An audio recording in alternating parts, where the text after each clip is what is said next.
Good afternoon, everyone. I'm glad I'm not standing between you and lunch. I'm standing between you and a break. So um, hopefully I can go through this presentation pretty quickly because the other SBIR program managers have covered a lot of the program overview material that overlaps between the various programs.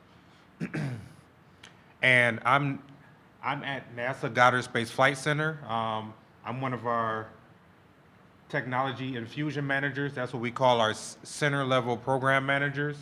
And we have a program executive and deputy program executive at NASA headquarters. And I came, instead of, they usually come to events like this, but I was personally invited. So I thank Jen for personally inviting me when I met her last year. And I've given workshops like this in the past where I've met some of the other program managers who are here. So I'm going to speed past a few slides that were already covered in other presentations and jump to the slides that are really NASA specific, because as Bob and several others have mentioned, each program has its own unique identity, especially across the different agencies. We're not DoD, but there are a lot of overlaps with technology interests and technology gaps that we have that entities within DoD has as well. So this is a similar portfolio to other SBIR programs that a majority of our companies are less than 25 employees. So we don't want companies to exclude themselves because they feel that they're too small. I've had one-on-one meetings with companies and they said that they haven't applied to SBIR because they felt like they could not win because they are a company of 12. And I mentioned to them that they have a higher probability of winning than a company that has 454 employees.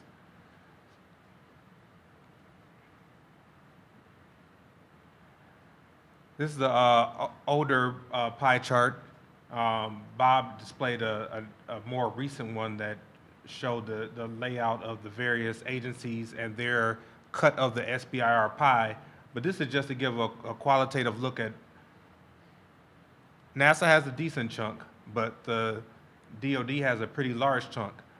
What you don't see represented here are the topics and subtopics that can be mutually beneficial across the different platforms or different agencies. We went through the benefits of participating, so I really won't go too deep into that.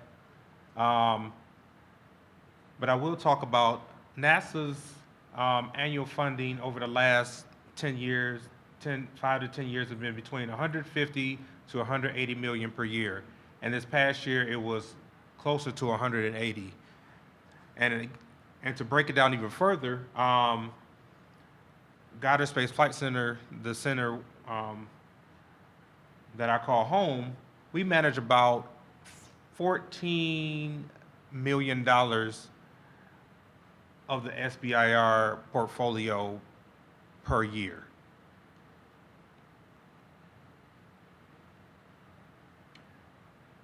So when we look at attributes across SBIR, companies that are interested in SBIR and STTR, some of the attributes that we would like for you to have are technology readiness level. We want you to pay close attention to the subtopic.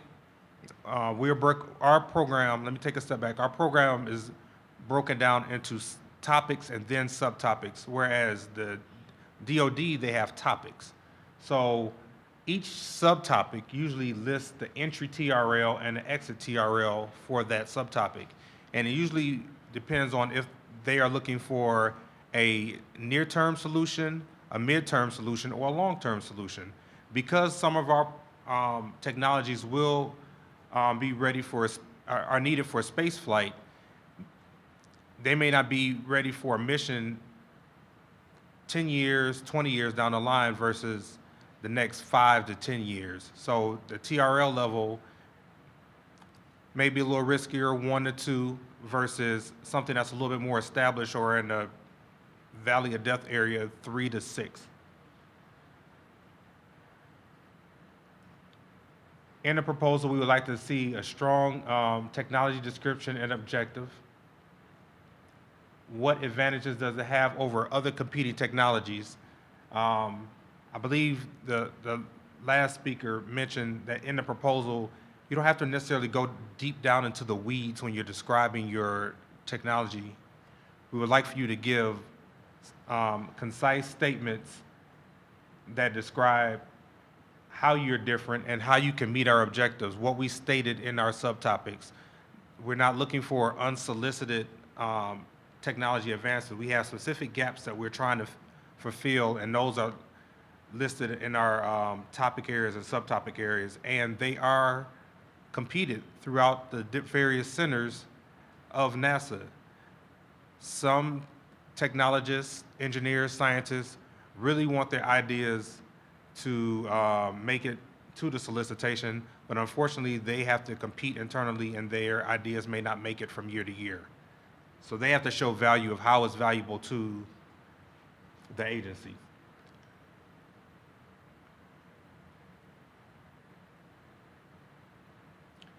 So attributes, NASA applications, and we really want to see how your technology can fit into NASA programs and missions. It is very helpful for you to socialize this with scientists and engineers who are at NASA or program managers who are at NASA, because we don't want to just develop technology to have technology orphans. We really want to have technology that will have a home later on and that has a NASA application, so it's really application focused. We don't want you to develop an infrared sensor just to make an incremental enhancement of that sensor.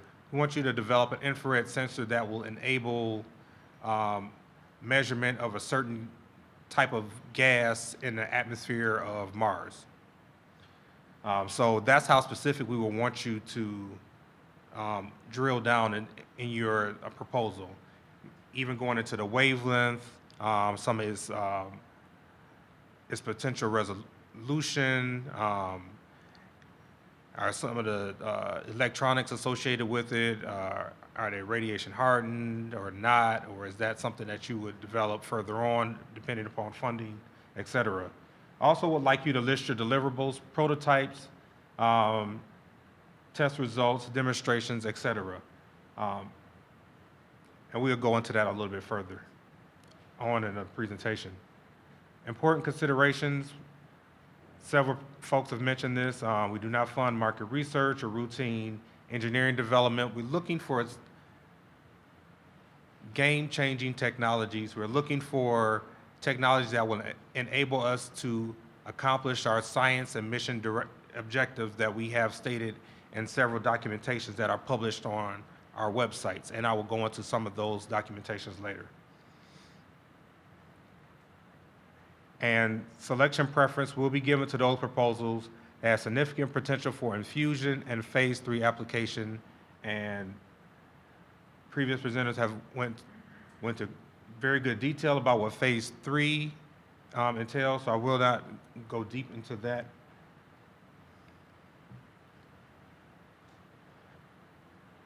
So I put this chart up here because we talked a lot about TRL levels, and SBIR, oh, this is very difficult to read on this screen, usually run from 1 to 6. But we have other NASA programs here that are not SBIR programs, where you can get additional funding after your SBIR program, after you have finished phase 1 and phase 2, or if you're in a phase 1, you can still apply to these other programs as well to take your application in a different direction.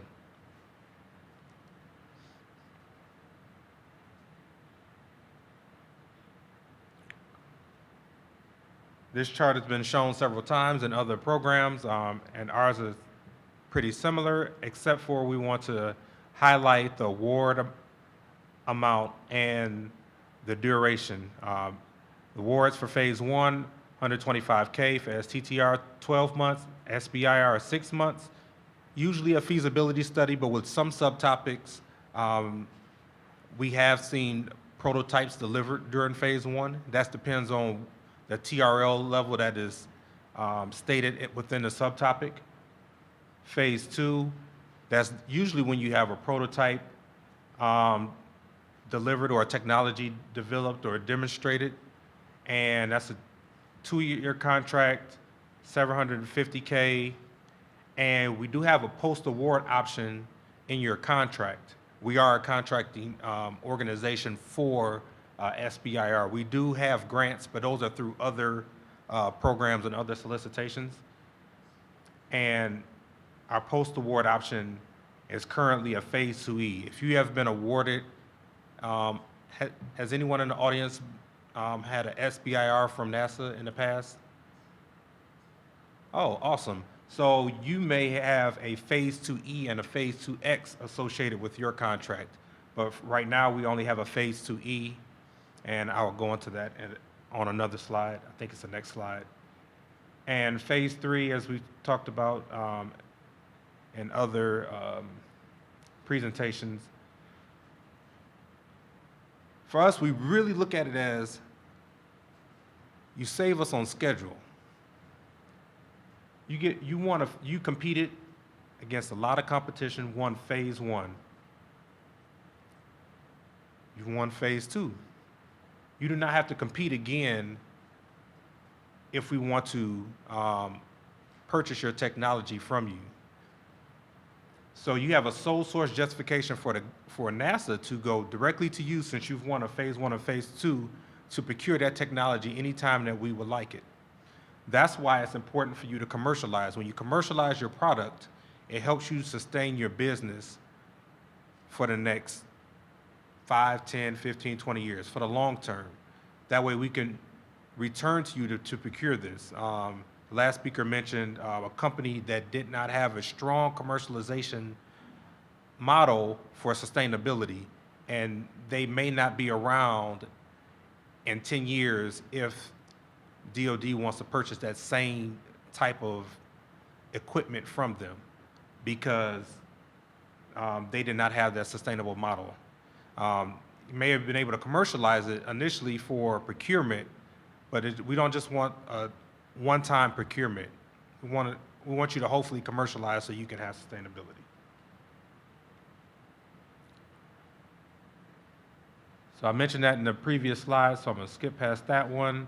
Post-phase 2 awards, I mentioned the phase 2E, the minimum amount of funding for matching. This is for when you have an outside entity provide matching funds to our program. So we will put up money, and actually this amount has increased to $150,000. So one-to-one matching. So an outside entity does not necessarily have to be outside of NASA. It can be a NASA program, it can be DoD, it can be another government agency, a prime, such as Lockheed Martin, Raytheon, Boeing, et cetera, to further develop your phase 2 past its current technology state. So if it's at a TRL 4 and you need to get it to 6 in order to include it on a Air Force small satellite or CubeSat, then the Air Force might say, hey, we give you $50,000, NASA put up $50,000 so we can develop it and get it to a TRL 6 in 7 months, and we are write up the contract and move it forward. And we have talked about success stories, and we have several success stories, and two I want to highlight are FiberTech and Michigan Aerospace. And the reason why I chose these two is because they developed technologies for CATS, which is a Cloud Aerosol Transportation System, transport system that was flown on ISS in 2015, and it was a very successful campaign, and both of these technologies were developed through the SBIR program through the Science Mission Directorate. Fibertech developed laser transmitter units, and Michigan Aerospace developed an interferometer and the control electronics associated with it. So how do you become one of these success stories? Well, we want to give you a few ideas on how to submit a compliant proposal. Our procurement folks and lawyers told me that I cannot say how to submit a successful proposal, or someone will be waiting outside with the orange jumpsuit and handcuffs, and the only thing I like on my wrist is a watch. So here are a few suggested strategies for proposals. Understand how your expertise can address NASA's technology needs. Review previous solicitations. I know some of this sounds very familiar. Other presenters have said some of these suggestions as well. Properly plan your proposal development process. If you know the solicitation will open in June, if you just started planning at the end of April, your likelihood of success may not be as high. If you know the solicitation is released in November, that's when NASA's phase 1 solicitations usually release annually in mid-November. You start planning now, your likelihood might increase. If you've already planned and you have draft 1 of your proposal completed, your likelihood is likely to increase as well. When a new solicitation is released, review it thoroughly. We changed some of our language in the beginning of our solicitation annually.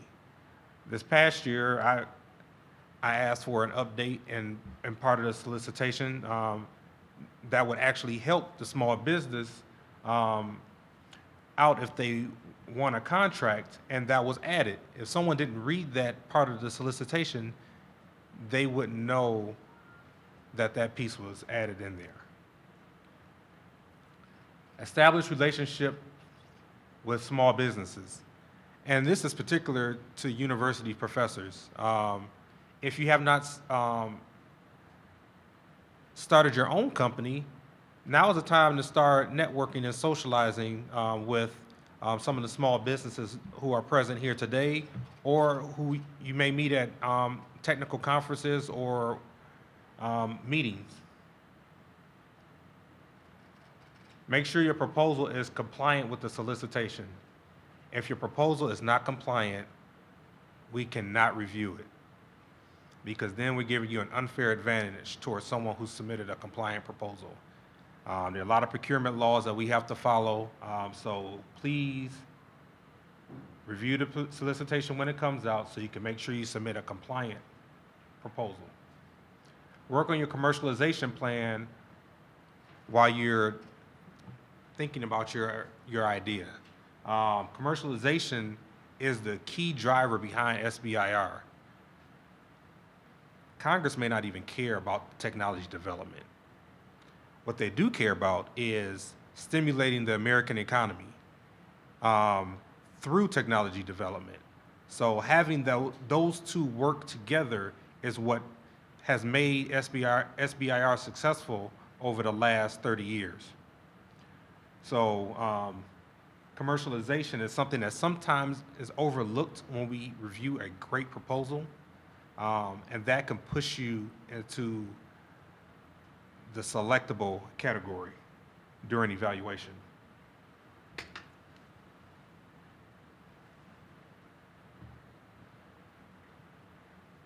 So as I mentioned, I work at Goddard Space Flight Center, but we have 10 other NASA centers where we have SBIR managers, and where we manage our subtopics, where we manage our SBIR portfolios, where we manage infusion, where we manage our programs, flight projects, experiments, technology development, etc. So you may be involved in a technology area that's related to Glenn, if I speak to you during the one-on-one, or if I speak to you later on today, or if you email me later, or if you pick up one of our participation guides and you get in contact with someone, they may refer you to another center where the subject matter experts in your particular area may reside.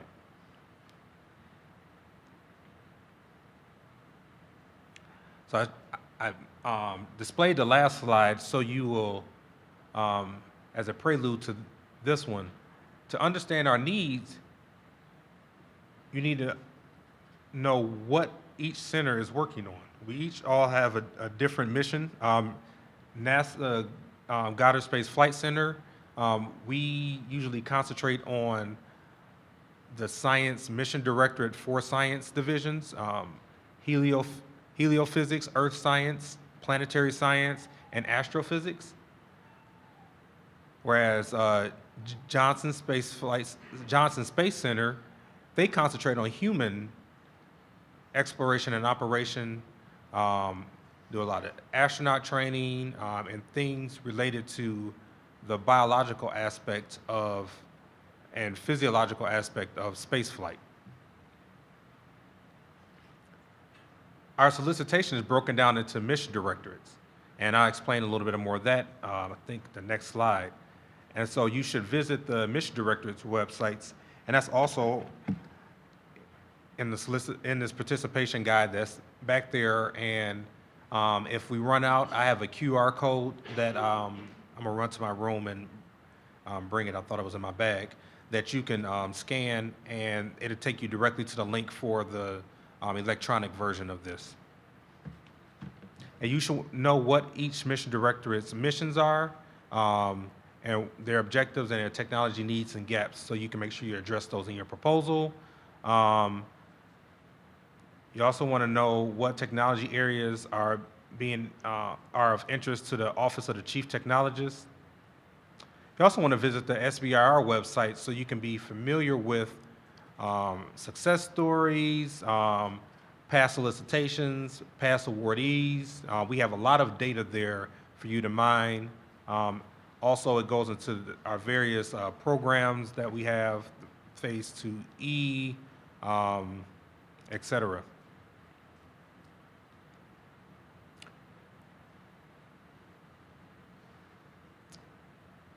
So as I mentioned, the SBIR program is broken into mission directorates to make it a little bit more digestible, and that's how NASA is set up as well.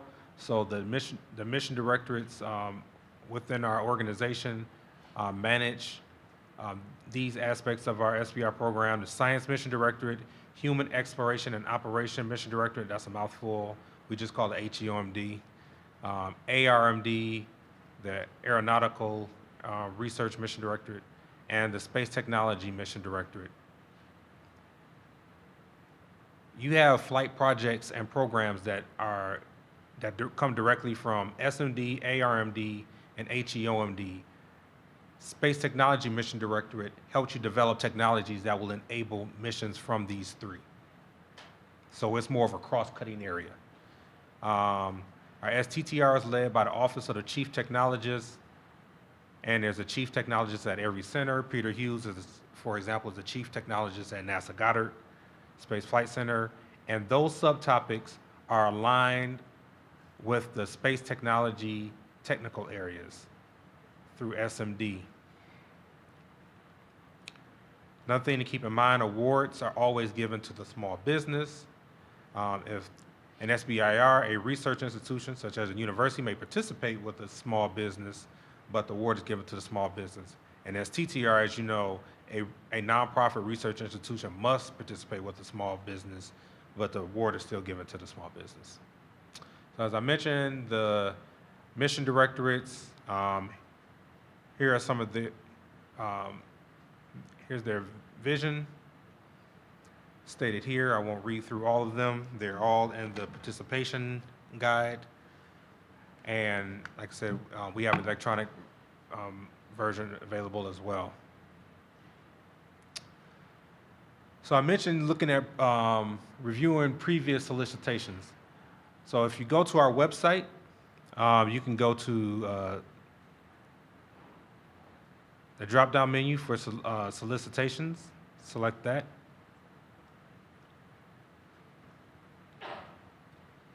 And as you see, we have solicitations going back past over 10 years. So you can see the trends of where our technology gaps have been filled, where they're going, and you can see how the subtopics change from year to year. And it gives you an idea of how you can start to draft your proposal. So you can view it by technology area. You would select that, move through this quickly. You can choose mission directorate. If you want to, if you choose mission directorate, say if you go to the science mission directorate, you would select here. And whoa, this is an eyesore. I put this slide up here not for you to read all of the subtopics listed, but when you walk up to a program manager such as myself, I say, Ramsey, I have a technology, and what subtopic would fit my research area?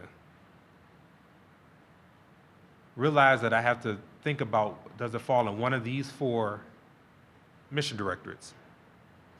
I'm very familiar with science mission directorate since that's where most of our subject matter experts at Goddard fall into that category. Now I have to think of where does it fall within all of these. So it really helps us help you if you do a little bit of background research to know which subtopic. If you sat down at a one-on-one meeting with me and said, Ramsey, I am interested in LiDAR remote sensing technologies. And the laser I developed operates at this wavelength, has a pulse width of whatever, and it can detect these types of molecules. Then that's helpful. And then I can start to point you in the right direction. So keep that in mind. This is a perfect timing for this seminar because today our announcements were made, so the blackout period is over, so I can talk more freely with everyone. So good timing. So if you have questions about anything current or future solicitations, please let me know. I'm going to move quickly through this. You can also look for subtopics by technology areas because it may be difficult to navigate through mission directors for you. You may know that your technology area falls into science instruments, observatories, or sensor systems. So you can select that and then select the TA area that's of interest to you, and that can lead you to the subtopic that may fit your area of expertise. That way it can help you do your background research. So you want to understand how your expertise can address NASA's technology needs. When I mentioned the technology, space technology areas in the previous slides, here are all 15. Each of them has a report associated with them, very lengthy reports that describes the TAs or the technology areas. And this is how you want to state your case for fitting into NASA's programs. You address technology area 8, and it might be 8.2-2 or something like that, and it will enable mission X to go to planet Y. So knowing these areas will help you to formulate your proposal, to help you formulate how you fit into NASA, and it'll help us when we're evaluating your proposal, how we can best categorize you. Even though you're already within a subtopic, you will have other proposals there as well. Also, to understand NASA needs, not just look at the technology areas, but every 10 years, in the Science Mission Director, we put out decadal surveys for planetary science, earth science, heliophysics, and astrophysics. And reading those decadal surveys, it'll help you understand the technologies that we need to develop over the next 10 years to enable missions that are outlined for the next 10 years. Most of these decadal surveys have been out for a while, and that the research community know that we're starting to ramp up activities for the next decadal surveys. Some of the groups are requesting white papers now, and this is how we have to formulate our subtopics. We have to look at these TA areas.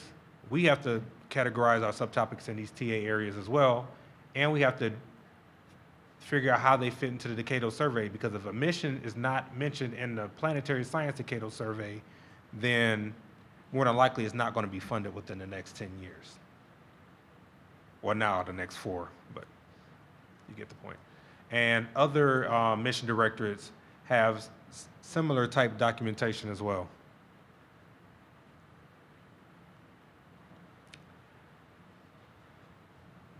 So how can NASA also help you produce a quality product for us to infuse into our programs? Well, we have a program called NASA Technology Available, TAV, where you can use our intellectual property, NASA's intellectual property, throughout the course of your phase 1 or phase 2 proposal. It's a royalty-free research license, non-exclusive, that can be used at any time during the time of a phase 1 or phase 2 award. What does that mean? You don't have to pay for a research license for up to 2.5 years. So that's an added benefit to using our program. I know other agencies are using this, and other agencies have explored using this type of program. But this is a way for us to get our IP out into the commercial market. So someone else who is innovative and brilliant can think of a way that we can use it that we haven't thought of, or that is not within our mission to develop. And we can purchase it from you. And if you want to find our IP, you would go to this website, or you can contact us and we can point you to that website as well. And how you would do that, I'll go through that quickly. You visit technology.nasa.gov. Here's a website there. Type in your technology of interest, infrared sensors. Use that as an example. Do a search for patents. List of patents will populate. You choose the patent of interest, and at that point, you find out what center that patent is associated with, and you can contact a technology transfer manager at that center, and they can guide you to a process of partnering, licensing, whatever you need to do to use that technology. So I mentioned other, so I'm closing out here. In a previous slide, I mentioned other NASA programs where you can apply for funding. And here are examples of a few that are in the Space Technology Mission Directorate, that after you've been awarded SBIR funding, you can leverage that to apply to any of these programs.